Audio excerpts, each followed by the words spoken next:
Hello and welcome to week 5. Delighted to join you, although remote. Would have been nice to meet with you in person.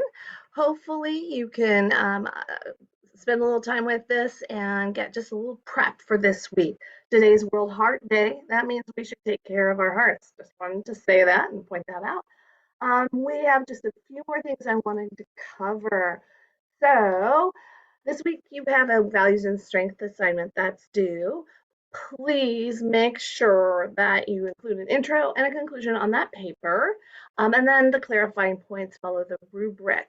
Additionally, if you did not get a chance to do the Strengths Finder component, either with the app that I suggested or with the Strengths Finder assessment, I can provide you with that code.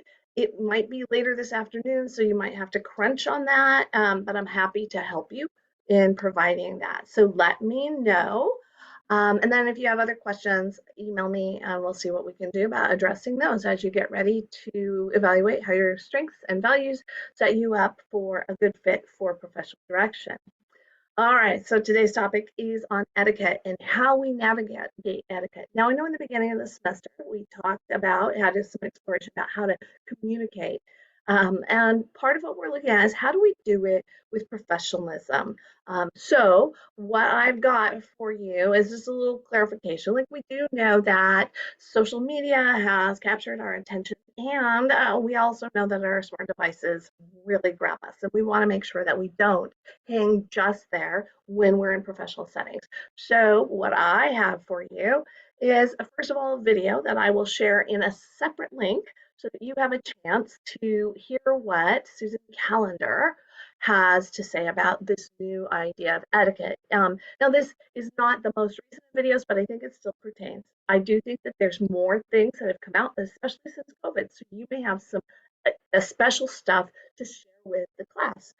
Your assignment on etiquette is due next week, and that's where you're going to share with the class a unique resource. By the way, that means everybody gets credit if they have a unique resource. If you don't have a unique one, someone else captures it, then I'm going to give credit to the first person that posts. So early posters get the credit. Look at this, provide for us some information, and then you'll have a few more details related to that to connect with some of the posts that others in our class have set up. All right, so that's due next week. And that's actually the big picture for what we have in terms of, we would have had some discussion about that in class. But what I do want to say is that, first of all, APA assignments, you get to resubmit until Monday, October 17th. Your in-text citations, if you are trying to figure out what that looks like, go back to the plagiarism certificate instructions for that assessment there. It gives you details in APA. If it's not a common knowledge or your own very idea, like your dog is wonderful, then it's probably captured from someone else and you need to credit that. I've provided you all the information that you should use for putting together a 3-sentence paragraph with a paraphrase. That's one idea from one source, a direct quote, which is quotes, and a direct quote with a page number and the rest of the in-text citation, and a summarization, which is two or more sources. Whoops, sorry about that.